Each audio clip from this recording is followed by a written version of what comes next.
ہمارے نوجوانوں کا خلوص اور راتوں کو ان کی دعائیں نفلوں کے اندر اللہ سے مانگنا یہ جلسے کی کامیابی کی ضمانت ہے۔ اور اب ہم تھوڑا سا وقت آپ کا اور لیں گے۔ اب ہم اپنے فہرست کے آخری مقرر اور آپ کے جلسے کے صدر محترم اور استاد العلماء حضرت مولانا عبدالرب صاحب محتمم مدرسہ عربیہ دعوت الحق دوست پور اور جمعیت کے صدر،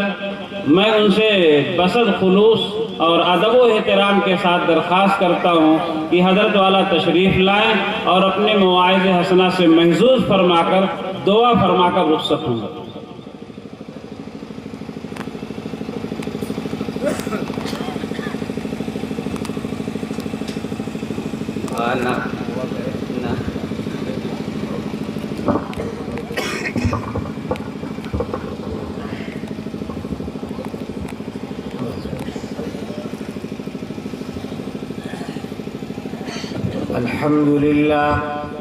الحمد لله نحمده ونستعينه ونستغفره ونؤمن به ونتوكل عليه ونعوذ بالله من شرور أنفسنا ومن سيئات أعمالنا، من يهده الله فلا مضل له ومن يضلله فلا هادي له، ونشهد أن لا إله إلا الله وحده لا شريك له، ونشهد أن سيدنا ومولانا محمدا عبده ورسوله، أما بعد فأعوذ بالله من الشيطان الرجيم، بسم الله الرحمن الرحيم، لقد من الله على المؤمنين إذ بعث فيهم رسولا، وقال النبي صلى الله عليه وسلم إنما بعثتم لأتمم مكارم الأخلاق، أو كما قال عليه الصلاة والسلام۔ کتاب فطرت کے سر ورق پہ جو نام احمد رقم نہ ہوتا، کتاب فطرت کے سر ورق پہ جو نام احمد رقم نہ ہوتا تو یہ نقش ہستی ابھر نہ سکتا، وجود لوح و قلم نہ ہوتا، یہ محفل کون و مکان نہ ہوتی جو وہ امام رسول نہ ہوتا، یہ محفل کون و مکان نہ ہوتی جو وہ امام رسول نہ ہوتا، زمین نہ ہوتی، فلک نہ ہوتا، عرب نہ ہوتا، عجم نہ ہوتا۔ حاضرین مجلس، اسٹیج پر رونق افروز علماء کرام، جلسے کے انتظامیہ حضرات اور وہ نوجوان کہ جن نوجوانوں کی محنت، قد و کاوش، جد و جہد کی بنا پر اتنا بڑا جلسہ سجایا گیا اور لوگوں کو اس میں بلایا گیا، مقصد صرف یہ ہے کہ دین کی تبلیغ ہو، نبی پاک صلی اللہ تعالی علیہ وسلم کی سیرت کا تذکرہ۔ آپ کے اس جلسے کا عنوان اشتہار میں تو موٹا سا نظر آیا، اجلاس عام، لیکن یہاں آنے کے بعد پتہ چلا کہ آپ کا یہ جلسہ سیرت النبی کا جلسہ۔ تو پہلی بات تو یہ ہے کہ یہاں کے جو ذمہ دار حضرات ہیں ان سے ہم یہ گزارش کرنا چاہتے ہیں کہ اب وقت ایسا ہے کہ جس میں تقریر نہ کر کے صرف دعا کرا دیں، اس لیے کہ جس تاریخ میں انہوں نے مجھ سے وعدہ کرایا تھا وہ تاریخ ختم ہو گئی، اب ہم ان کے وعدے کے پابند نہیں ہیں، اس لیے کوئی پابندی نہیں ہے، مگر ان حضرات کی محبت، شفقت، ہمارے شاگرد ہیں، ان لوگوں نے جو ہے محنتیں کی ہیں، کوششیں کی ہیں، تو ہم انہی لوگوں سے یہ درخواست کریں گے کہ ان حضرات کی توجہات اور ان حضرات کی دعاؤں کو اگر ہم سمجھیں اور دیکھیں تو ظاہر بات ہے کچھ نہ کچھ باتیں تو کہنا ہی پڑیں گی۔ اور ایک چیز یہ ہے کہ ہم اور آپ اگر جلسے میں آئیں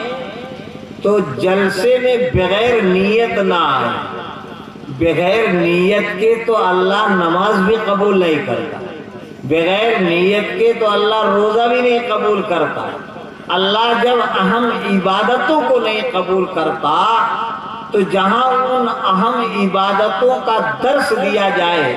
اگر وہاں ہم بغیر نیت کے آ کے بیٹھے رہیں تو کیا اللہ اس آنے کو قبول فرمائے گا، بیٹھنے کو قبول فرمائے گا؟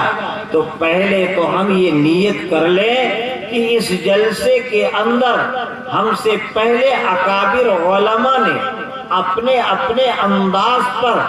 جن چیزوں کا درس دیا ان چیزوں پر ہم خود عمل کریں گے اور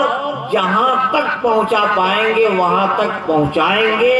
اور اس جلسے میں ہم آئے اس لیے ہیں کہ نبی پاک صلی اللہ تعالی علیہ وسلم کی سیرت کا تذکرہ ہوگا تو ہم اس کے اندر عمل کرنے کی جو باتیں ہوں گی اس پر خود عمل کریں گے، اور اس لیے آئے ہیں تاکہ اللہ ہم سے راضی ہو جائے، اللہ ہم سے خوش ہو جائے، اللہ مرنے کے بعد والی جو زندگی ہے اس کو اللہ بنا دے اور سنوار دے۔ اگر اس طریقے سے نیت کے ساتھ ہم آئیں اور بیٹھے رہیں اللہ ضرور قبول فرمائے گا۔ میرے عزیز دوستوں اور بزرگوں، آپ دیکھیں کہ جس مہینے میں یہ جلسہ کر رہے ہیں یہ مہینہ خود سیرت النبی کا درس دیتا ہے۔ اس مہینے کا نام ہی رکھا گیا ربیع الاول۔ آپ اگر دیکھیں لغت کے اندر ڈکشنری کے اندر تو ربیع کے معنی موسم بہار کے آتے ہیں اور اول کے معنی پہلے کے آتے ہیں۔ ربیع الاول کا مطلب یہ ہوا کہ موسم بہار کا پہلا مہینہ۔ اور موسم بہار کیا ہے؟ ہم اور آپ دیہات کے رہنے والے ہیں، درختوں اور باغ کے اندر آپ جائیں تو تمام اشجار کو اور درختوں کو جب دیکھتے ہیں ایک زمانہ وہ آتا ہے کہ درخت کی ہری ہری پتیاں خشک ہو کر وہ گر جاتی ہیں اور پورا درخت ننگا نظر آتا ہے، جیسے بغیر کپڑا پہنے ہوئے انسان نظر آتا ہے ایسے ہی وہ درخت بالکل ننگا نظر آتا ہے۔ اور ان باغوں کے اندر جہاں دھوپ اور تپش سے بچاؤ کے لیے انسان درختوں کا سہارا لیتا تھا، وہاں پہنچنے کے لیے کوشش کرتا تھا اپنے بدن کے پسینے کو خشک کرنے کے لیے اور برودت اور ٹھنڈک حاصل کرنے کے لیے باغوں کے اندر بیٹھنے کے لیے کوشش کرتا تھا۔ لیکن جب درخت کی ٹہنیوں سے پتیاں جدا ہو گئیں تو وہاں جاتے ہوئے بھی اس کو اچھا نہیں لگتا اور اس کا مقصد بھی نہیں پورا ہوتا اور اسے پورا باغ سونا سونا نظر آتا۔ آپ بتاؤ پھر ایک زمانہ آتا ہے، یہ تو پتجھاڑ کا زمانہ ہے، پھر ایک زمانہ آتا ہے اور درخت کی ٹہنیوں پر سرخ سرخ پتیاں نظر آتی ہیں۔ وہ ٹہنیاں سرخ پتیاں جب اس کے اندر سے نکلتی ہیں تو ٹہنیاں خوبصورت لگتی ہیں، درخت خوبصورت لگتا ہے۔ باغ کے اندر دائیں طرف بائیں طرف آگے کی طرف پیچھے کی طرف جب ہماری نگاہیں اٹھتی ہیں تو بہت ہی خوبصورت منظر نظر آتا ہے اور دیکھ کر کے باغبان بھی خوش ہوتا ہے اور اس راہ کے مسافر بھی خوش ہوتے ہیں کہ وہ ٹہنیاں سرخ سرخ پتیاں اس طریقے سے لیے ہوئے ہیں کہ دیکھتا ہی رہ جاتا ہے۔ تو یہ زمانہ موسم بہار کا ہوتا ہے۔ جیسے درختوں کی ٹہنیوں سے پتیاں جدا ہو گئی تو پھر اس کو پتجھاڑ کا زمانہ کہا گیا اور درختوں کی ٹہنیوں پر سرخ پتیاں آ گئیں اور اس کی خوبصورتی میں اضافہ ہو گیا۔ تو یہ زمانہ موسم بہار کا ہوا۔ بس یہی معاملہ ہے کہ میرے آقا و مولا تاجدار مدینہ جناب محمد الرسول اللہ صلی اللہ تعالیٰ علیہ وسلم جب اس دنیا کے اندر تشریف لے آئے تو آپ کی آمد سے پہلے جزیرت العرب کا حال برا تھا، جزیرت العرب کا معاملہ الگ تھا۔ وہاں مکہ کے اندر بھی جو ہے آپ دیکھتے تو مظلوموں کے مدد کے لیے کوئی تیار نہیں تھا، بیوہ عورتوں کو دیکھنا کوئی پسند نہیں کرتا تھا۔ آدمی گھر سے نکلتا تھا تو اگر بیوہ عورت سامنے پڑ جائے تو وہ لوٹ آتا تھا، سفر کو ختم کر دیتا تھا کہ اب میرا کام پورا نہیں ہوگا۔ آقا صلی اللہ تعالیٰ علیہ وسلم کے آنے سے پہلے اسی مکہ المکرمہ کے اندر وہ بچیاں جو بالکل معصوم، جن سے کوئی قصور نہیں، جن سے کوئی گناہ نہیں، جن سے کوئی خطا نہیں، بغیر خطا کے وہ باپ جس کی محبت پدری بتائی جاتی ہے، وہ مائیں کہ جن کی مامتا کی مثال دی جاتی ہے، لیکن ان کے قلب اس طریقے سے سخت ہو گئے تھے، قساوت قلبی کے وہ اس طرح سے شکار تھے اللہ کے نبی کے آنے سے پہلے، اور خود اللہ کے نبی صلی اللہ تعالیٰ علیہ وسلم آئے تب بھی اس طریقے کی حرکتیں ہو رہی تھی، لیکن اللہ کے نبی کی آمد دو قسم کی تھی، ایک بحیثیت محمد بن عبداللہ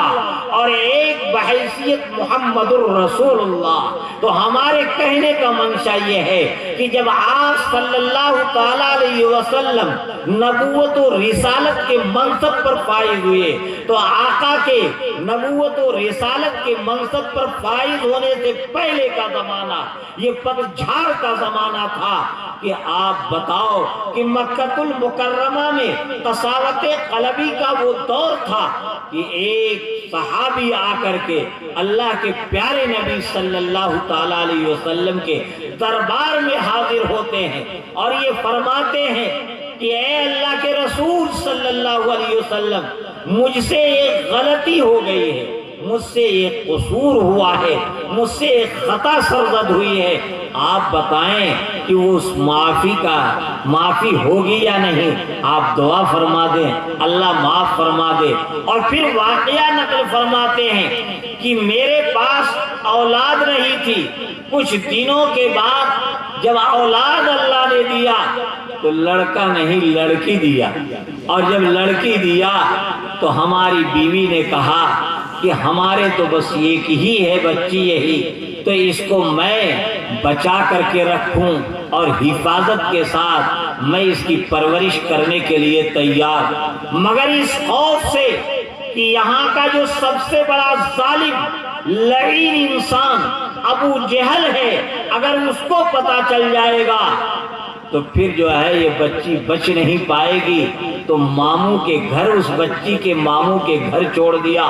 تاکہ وہاں پر پرورش ہو جائے، اور پھر وہ بڑی ہو جائے تو ہو سکتا ہے وہ جب بڑی ہو جائے تو پھر جو ہے اس ظالم کو بھی رحم آ جائے۔ لیکن کچھ دنوں کے بعد میں اس بچی کو لے کے آیا،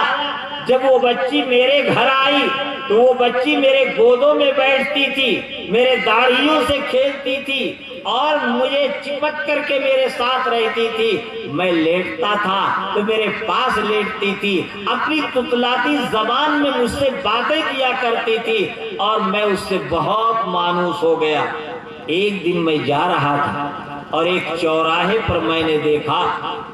کہ ابو جہل موجود ہے،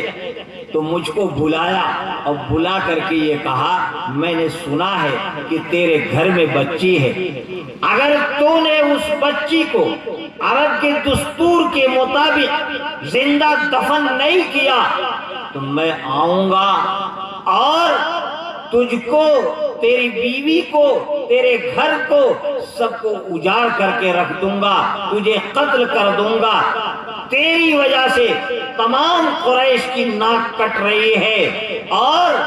جب داماد گھر کے اندر آئے گا تو سارے قریش کی عزت لٹ جائے گی، اس لیے اس کو میں برداشت نہیں کر سکتا۔ ظالم کا ظلم جب شباب پر ہوتا ہے تو عام آدمی ڈرتا رہتا ہے، اور اس خوف کی وجہ سے اس اپنے دماغ کو سنبھال نہ سکا، وہاں سے آیا، اپنی بیوی سے تذکرہ کیا، آنکھوں سے آنسو جاری ہوئے۔ وہ کہتا ہے کہ میں وہاں سے چلا اور میں نے اپنی اس بچی کو، جس کے ساتھ دل بہلاتا تھا، جس کے ساتھ کھیلتا تھا، اس کو ہم نے گود میں اٹھایا اور دائیں کاندھے پر اس کو بیٹھایا، اور بائیں کاندھے پر جو ہے میں نے وہ کدال رکھا کہ جس سے مٹی نکالنا تھا اور گڈھا کھودنا تھا، اور لے کے میں چلا۔ وہ میری بچی مجھ سے پوچھتی ہے کہ ابو مجھے کہاں لے جا رہے ہو؟ میں نے اس کے دل کو بہلانے کے لیے کہا کہ تیرے ماموں کے گھر میں لے جا رہا ہوں، تیرے ننیال میں لے جا رہا ہوں۔ بچی نے ننیال کی اطلاع پا کر خوشی کا اظہار کیا، اور وہ مگن ہو کر کے جا رہی تھی، اور جب پہاڑی کی طرف رخ کیا، آبادی سے وہ جدا ہوا، تو فرماتے ہیں کہ مجھ سے میری بچی کہتی کہ ابو میرے ماموں کا گھر تو ادھر نہیں ہے، دوسری طرف ہے۔ میں ایک بھی نہ سنا، اور میں جلدی جلدی گیا اور اس کو اتار دیا اور کدال سے کھودنے لگا، اور جب میں مٹی نکال رہا تھا تو میری ننھی سی بچی اپنے چھوٹے سے روپٹے کو بچھا کر اور نیچے سے مٹی لا کے اس میں وہ بھی رکھتی اور اس کو کنارے کرتی، اور جب میں کھودتا تھا تو میری داڑھی پر جب گرد و غبار آ جاتا تو میری بچی آ کے کہتی کہ ابو آپ کے داڑھی پر گرد لگا ہے، اس کو جھاڑتی، میرے دامن کو جھاڑتی۔ یہ ماجرا میں دیکھ رہا تھا، اپنا کام کر رہا تھا، اور جب میں نے مکمل کر دیا، بچی نے کہا ابو یہ گڈھا کیوں کھود رہے ہیں؟ میں نے اس کو پکڑا اور پکڑ کر کے اندر ڈالا۔ وہ کہنے لگی کہ ابو اگر یہ آپ بتائے ہوتے تو میں اپنی اماں سے آخری سلام کر کے آتی، اگر آپ یہ بتائے ہوتے تو قطعاً میں یہاں نہ آتی۔ آپ مجھے آزاد کر دیں، مجھے چھوڑ دیں، میں صحرا میں زندگی گزار لوں گی، لوگوں سے بھیک مانگ کر کے اپنی پرورش کر لوں گی، میرے ابا مجھے چھوڑ دیجئے۔ وہ چیخ رہی تھی، چلا رہی تھی، معذرت کر رہی تھی، مگر ایک بھی میں نے سنا۔ میں نے اس کے اوپر مٹی ڈالنا شروع کیا، اور اس طریقے سے ڈالا کہ وہ سسکتی بلکتی مر گئی۔ آپ بتاؤ ذرا، یہ زمانہ تھا اللہ کے پیارے نبی صلی اللہ تعالی علیہ وسلم کے آنے سے پہلے کا، کہ اس کے بعد وہ فرماتے ہیں کہ اس دن سے لے کے آج تک میں جب سوتا ہوں تو خواب کے اندر میری بچی نظر آتی ہے اور کہتی ہے کہ ابو جان کل قیامت میں جب آپ آئیں گے، اللہ عدالت کی کرسی پر ہوگا، محشر کا میدان بپا ہوگا، میں وہاں پر کھڑی ہو کر کے یہ اللہ سے کہوں گی کہ اے اللہ میرے ابا سے پوچھئے کہ میرا کیا قصور تھا، کیا جرم تھا کہ انہوں نے زندہ مجھے مٹی کے تودے کے اندر، گرد و غبار کے اندر دبا کر کے میری جان نکالی اور مجھے مار ڈالا۔ اے بار الہ انصاف دلوائیے، کل قیامت میں تیرے دامن کو پکڑ کر کے پوچھوں گی۔ اللہ نے قرآن مقدس کے اندر نقل فرمایا وَإِذَا الْمَوْءُودَةُ سُئِلَتْ بِأَيِّ ذَنبٍ قُتِلَتْ۔ اللہ فرماتا ہے کہ دیکھو جب آؤ گے یہاں پر تو زندہ دفن جو کی گئی ہیں لڑکیاں، تو اللہ کے دربار میں ناانصافی نہیں ہے، یہ پوچھا جائے گا، وہ کہیں گی کہ کس قصور میں مجھ کو قتل کیا گیا، تو وہاں ایک ایک کو جواب دینا پڑے گا۔ تو میں یہ کہہ رہا تھا کہ اللہ کے پیارے نبی صلی اللہ تعالیٰ علیہ وسلم کے آنے سے پہلے، یعنی نبوت و رسالت کے منصب پر سرفراز ہونے سے پہلے، جب اللہ کا حکم آنا شروع ہوا، اس سے پہلے یہ سارا زمانہ پتجھاڑ کا تھا کہ لوگ اگر مزدوری کرا لیتے تھے تو اس مزدور کی مزدوری نہیں دیتے تھے، اگر بیوہ ہو جائے تو اس کو منحوس سمجھتے تھے، اگر یتیم ہو جائے تو اس کے حقوق کو لے لیتے تھے اور اس کو کوئی حق نہیں دیتے تھے، اگر کمزور و محتاج ہے تو اس کو ہمیشہ بیگاری کے لیے استعمال کیا کرتے تھے۔ اور لڑکیوں کا حال تو میں نے ایک واقعہ سے بتایا، یہ ہے پتجھاڑ کا زمانہ۔ لیکن دوستو، اللہ کے نبی صلی اللہ تعالیٰ علیہ وسلم تشریف لائے تو نبی کی سیرت تو ایک اتھاہ سمندر ہے۔ صرف مولانا احمد شمیم صاحب یا چند حضرات کے بیان کرنے سے ہم یہ سمجھیں کہ ایک جلسہ کرا لیا کہ نبی کی سیرت مکمل ہو گئی، اللہ کے نبی کی تعریف مکمل ہو گئی۔ نہیں، کسی نے کہا ہے تھکی ہے فکر رسا مدح باقی ہے، تھکی ہے فکر رسا مدح باقی ہے، قلم ہے آبلہ پا مدح باقی ہے، ورق ہوا تمام مدح باقی ہے، تمام عمر لکھا مدح باقی۔ آپ بتاؤ اور غور کرو، جو ہے ایک عربی شاعر نے 40,000 اشعار اللہ کے پیارے نبی صلی اللہ تعالیٰ علیہ وسلم کی تعریف و توصیف میں لکھا، جو آخری شعر لکھا اس کا کسی نے اردو میں ترجمہ کیا جو میں نے آپ کے سامنے پیش کیا۔ اب آپ بتاؤ، جو ہے اللہ کے نبی صلی اللہ تعالیٰ علیہ وسلم کا مقام و مرتبہ،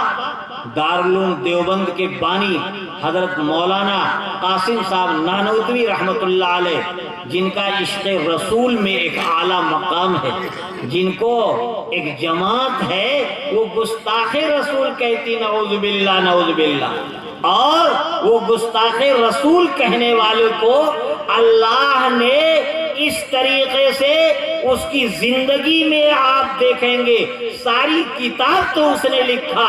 مگر سیرت رسول پر کوئی کتاب نہیں لکھ پایا، اس طریقے کا معاملہ ہے۔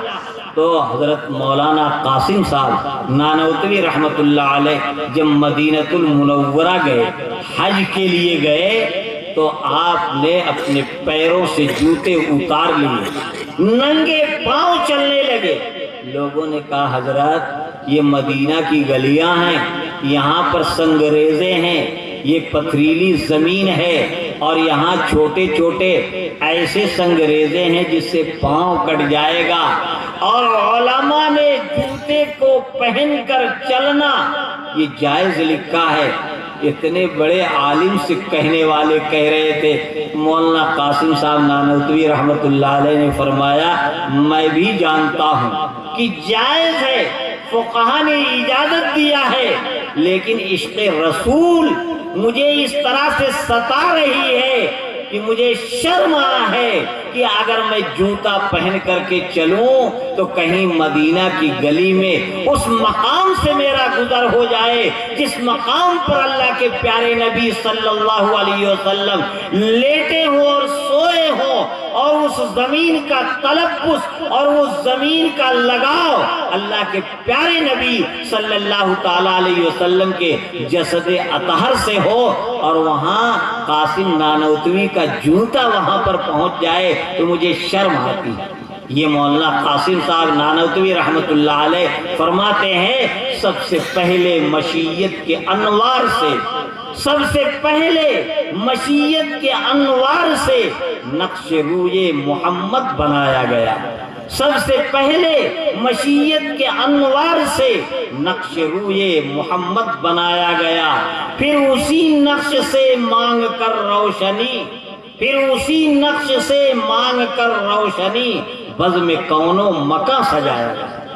آپ دیکھیں اور غور کریں اکابرین دارالعلوم دیوبند عشق میں جو ان کو مقام حاصل ہے، میں دعوے کے ساتھ کہتا ہوں کہ اس کے علاوہ جو سارے پیشوا ہیں ان میں میں یہ تو نہیں کہہ سکتا کہ مکمل نہ ہو، لیکن اس مقام پر کوئی بھی نہیں پہنچا۔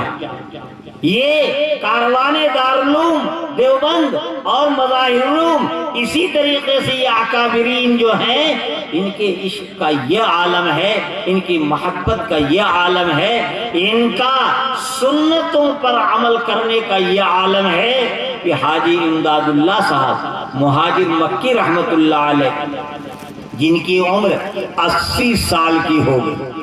اور حاجی امداد اللہ صاحب مہاجر مکی رحمت اللہ علیہ حضرت مولانا رشید احمد صاحب گنگوہی، حضرت مولانا قاسم صاحب نانوتوی، حضرت مولانا اشرف علی تھانوی جو اکابرین دارالعلوم میں سے ہیں، ان سب کے پیر مرشد حاجی امداد اللہ صاحب مہاجر مکی رحمت اللہ علیہ وضو کے لیے بیٹھے، خادم سے کہا کہ پانی لے آؤ، خادم پانی لے کر کے آیا، اور جب وضو کے لیے بیٹھے تو دائیں بائیں دیکھنے کے بعد کہا ارے بھائی مسواک کہاں پر ہے؟ تو وہ بھی جو ہے منہ لگتا، خادم تو ایسے ہی ہوتے ہیں، تو اس نے کہا کہ جو ہے حاجی صاحب عمر 80 سال کی اور منہ کے اندر ایک دانت بھی نہیں ہے، آپ مسواک کیا کریں گے جو ہے مسوڑے کو رگڑنے کے لیے؟ حاجی امداد اللہ صاحب مہاجر مکی رحمت اللہ علیہ نے فرمایا بے وقوف، آج تک میں نے مسواک اس لیے نہیں کیا ہے کہ میں دانت کو صاف کروں،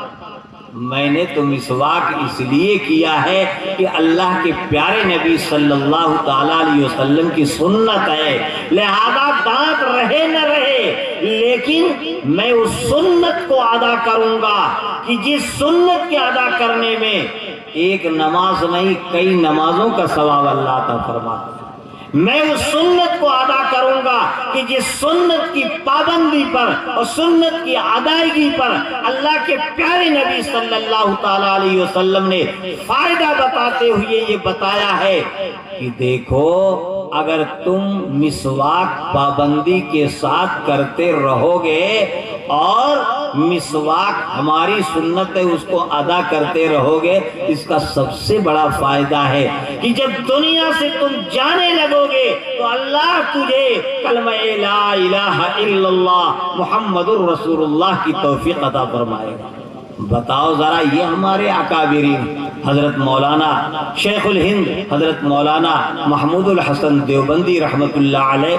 جب ان کو انگریزوں نے ترکی گورنمنٹ سے مل کر کے مدینہ سے گرفتار کیا اور وہاں سے لے کر جانے لگے تو حضرت مولانا حسین احمد مدنی رحمت اللہ علیہ جنہوں نے گنبد خضرا کے پاس، وہ بھی فاضل دارالعلوم دیوبند تھے، 18 سال بخاری شریف کا درس دیا اور گنبد خضرا کے سامنے بیٹھ کر کے قال قال رسول اللہ صلی اللہ علیہ وسلم پڑھا کرتے تھے، استاذ بھی پڑھتا اور شاگرد بھی پڑھتے، تو وہاں 18 سال درس دیا تھا، اور ایسا مقام تھا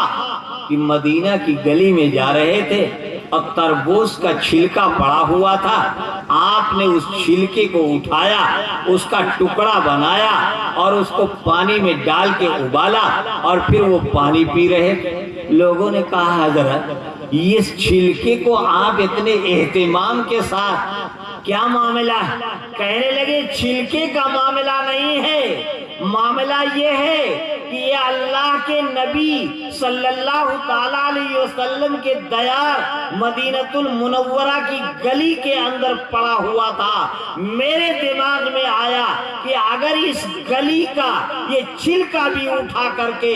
محبت کے ساتھ عقیدت کے ساتھ نبی پاک صلی اللہ تعالیٰ علیہ وسلم کے دیار کی گلی کا چھلکا اگر میں اس کو پی لیتا ہوں تو خدا سے پوری امید ہے کہ اللہ نجات عطا فرمائے گا۔ عشق کے اس مقام پہ تھے، تو انہوں نے کہا کہ دیکھو ہمارے استاد محترم کو لے کے جا رہے ہو، ان کی خدمت کون کرے گا؟ یا تو ان کو چھوڑو یا تو مجھے بھی لے چلو۔ انگریز تیار نہیں ہو رہے تھے، لیکن کسی طریقے سے ان کو چھوڑنا نہیں تھا، تو ان کو بھی ساتھ لے لیا اور یہ بھی جانے لگے۔ تو حضرت شیخ الہند مولانا محمود الحسن دیوبندی رحمت اللہ علیہ جب مدینے سے نکل رہے تھے تو دل بالکل تڑپ رہا تھا،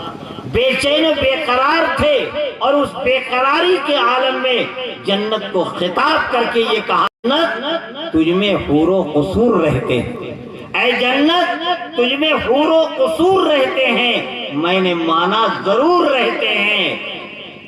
اے جنت تجھ میں حور و قصور رہتے ہیں، میں نے مانا ضرور رہتے ہیں، میرے دل کا طواف کرے جنت، میرے دل میں حضور رہتے ہیں۔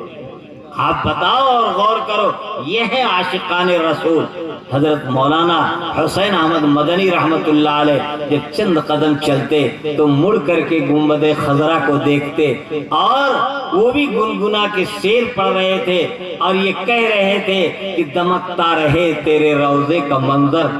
دمکتا رہے تیرے روضے کا منظر، سلامت رہے تیرے روضے کی جالی، دمکتا رہے تیرے روضے کا منظر، سلامت رہے تیرے روضے کی جالی، ہمیں بھی عطا ہو وہ شوق ابو ذر، ہمیں بھی عطا ہو وہ جذبہ بلالی۔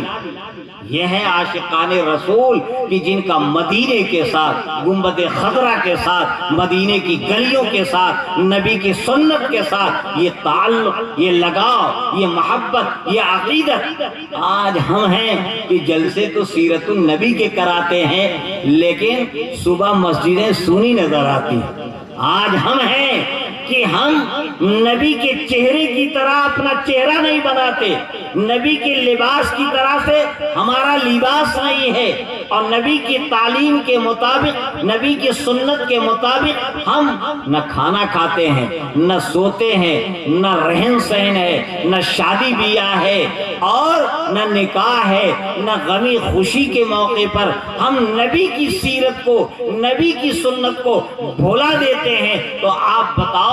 اللہ کا رحم، اللہ کا کرم ہمارے ساتھ آئے گا؟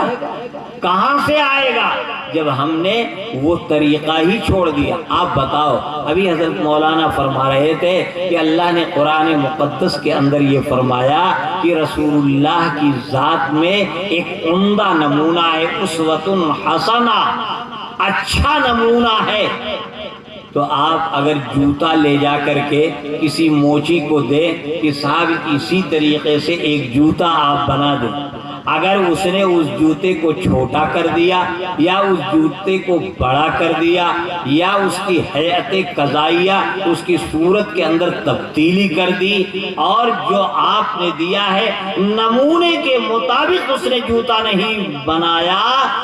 تو آپ اس کے بنانے کے لیے جو پیسہ آپ کو دینا ہے، ہمیں تو امید ہے پیسہ دینے کے بعد اسی جوتے کو اٹھائیں گے اور موچی کا سر ہوگا، ان گنت جوتے اس پر آپ لگائیں گے اور یہ کہتے رہیں گے کہ میں نے نمونہ دیا پھر بھی تو نے بگاڑ دیا، میں نے نمونہ دیا اور نمونے کے مطابق تو نے جوتا مجھے نہیں دیا۔ اور چار آدمی اکٹھا ہوں گے تو کہیں گے صاحب یہ حق بجانب ہے، جب اس نے نمونہ دیا تھا تو نمونہ کے خلاف کیوں اس نے جو ہے دیا؟ آپ بتاؤ، شرم آنی چاہیے مسلمانوں کو، کلمہ پڑھنے والوں کو، کہ وہ یہ کہتے ہیں کہ ہم نبی کا کلمہ پڑھتے ہیں، وہ یہ کہتے ہیں کہ ہم نبی پاک صلی اللہ تعالیٰ علیہ وسلم کے شیدائی ہیں، فدائی ہیں، وہ یہ کہتے ہیں کہ جب 12 ربیع الاول آتا ہے تو جلوس سجا کر کے اور اس طریقے سے نعرے لگاتے ہیں، معلوم یہ ہوتا کہ سارا زمانہ ان کا ہے۔ جیسے جب برسات کا موسم ہوتا ہے تو جس گلی سے جاؤ ٹر ٹر کی آواز آتی ہے، تو وہ لوگ وہ سارے میڈک سمجھتے ہیں کہ وہ سارا زمانہ ہمارا ہے، فضا میں میرا ہی تذکرہ ہے۔ ایسے ہی جب 12 ربیع الاول آتا ہے تو یہ بھی ٹر ٹر جو ہے نعرے لگا کر اور عشق نبی کا دعویٰ کرتے ہیں، ان سے پوچھو کہ تم نعرہ تو لگا رہے ہو لیکن کہیں حوض کوثر پر ملاقات ہو جائے پیارے نبی سے اور پیارے نبی صلی اللہ علیہ وسلم یہ پوچھیں کہ اے نعرہ کے لگانے والوں، اے نبی کے شیدائی بننے والوں، کیا تم کو میرا چہرہ پسند نہیں تھا؟ تو کیا جواب بنے گا؟ آپ بتاؤ جو ہے کہ آج نقل اتارتے ہو اونٹوں کو لا کے سجا کر کے اور تم اونٹوں پر بیٹھ کر کے دکھاتے ہو کہ نبی پاک صلی اللہ تعالی علیہ وسلم اونٹ پر بیٹھا کرتے تھے، لیکن تم نے اس کو نہیں دیکھا کہ اللہ کے پیارے نبی تہجد بھی پڑھتے تھے، اللہ کے پیارے نبی صلی اللہ علیہ وسلم اشراق بھی پڑھتے تھے، اللہ کے پیارے نبی صلی اللہ تعالی علیہ وسلم چاشت بھی پڑھتے تھے، اللہ کے نبی صلی اللہ تعالی علیہ وسلم قرآن مقدس کی تلاوت بھی کرتے تھے، تم نے اس کو نہیں دیکھا، بس اسی کو دیکھا۔ میرے عزیز دوستوں اور بزرگوں، تو کام اس سے نہیں چلنے والا ہے۔ اگر آپ چاہتے ہو کہ اللہ کے پیارے بندے بن جاؤ، اور دیکھو اللہ کے نبی صلی اللہ تعالی علیہ وسلم کا اس دنیا میں آنا یہ کتنی بڑی نعمت ہے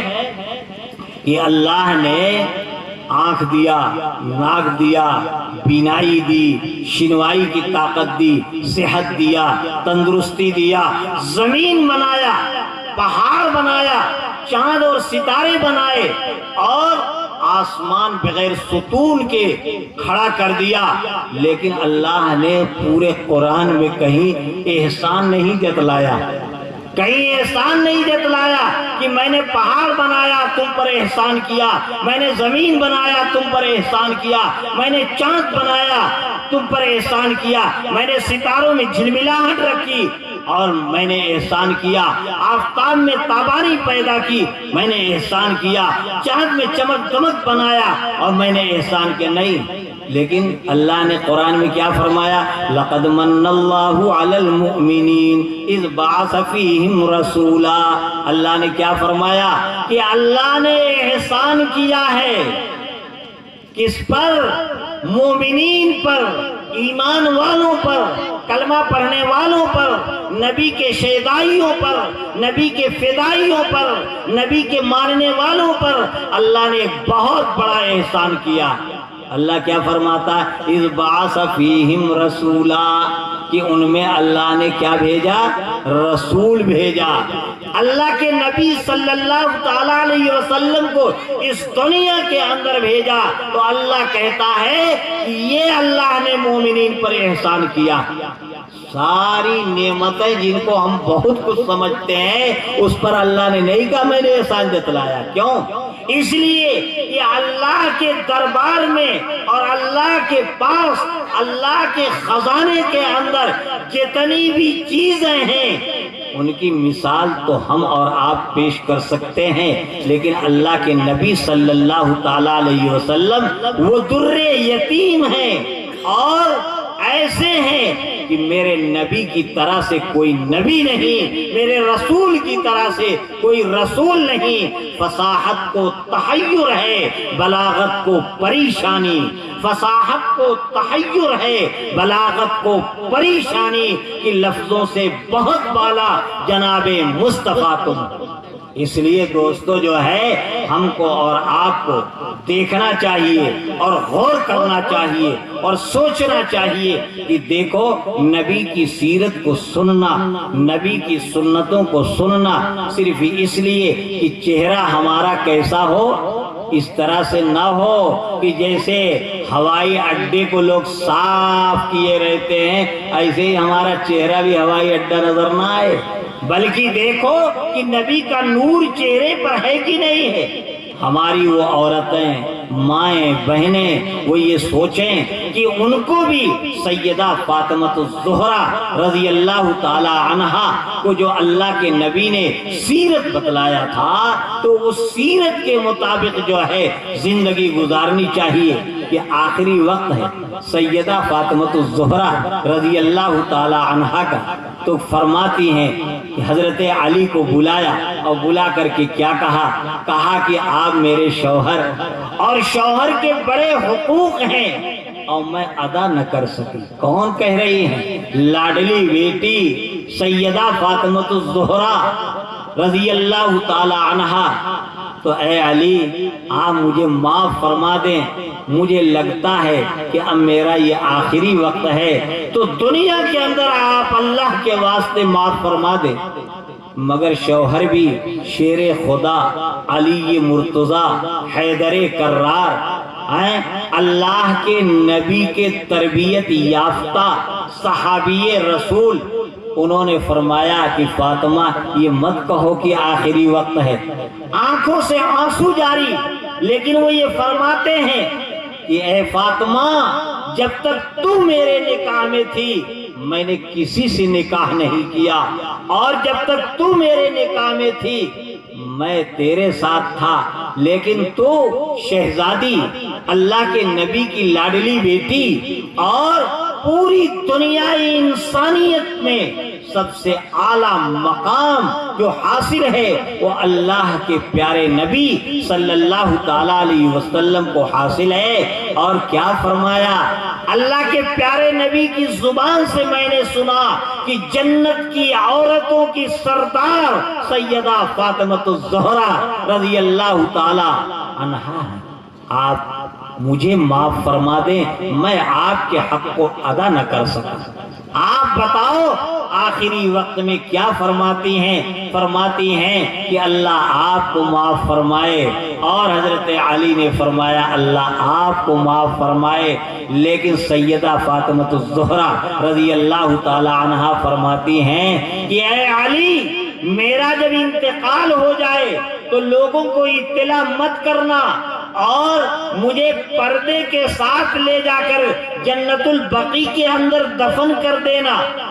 تو حضرت علی نے فرمایا کہ اگر میں کسی کو اطلاع نہ کروں گا لوگ مجھے کیا کہیں گے؟ کہا کہ نہیں، بس حضرت حسن ہوں گے، حضرت حسین ہوں گے، حضرت فاطمہ کے 3 بیٹے تھے، تو فرمایا کہ ایک آپ ہوں گے اور چاروں کاندھا دے کر کے مجھے قبرستان پہنچا دیں گے، جنازہ پڑھ کر کے دفن کر دیجئے گا۔ کہا کہ اس میں راز کیا ہے؟ فرماتی ہے سیدہ فاطمہ الزہرا رضی اللہ تعالی عنہا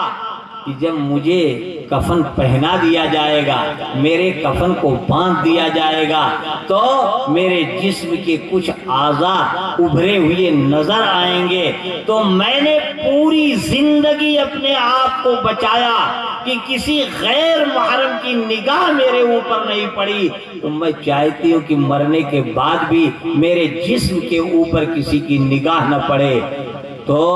حضرت علی رضی اللہ تعالی عنہ سوچ میں پڑ گئے، لیکن جو ہے حضرت اسماء آئیں، انہوں نے کہا فاطمہ گھبرانے کی بات نہیں ہے، میں اس طریقے سے پردے کے ساتھ، اور فرمایا کہ جو ہے لکڑیاں لا کر اور اس کی جس طرح سے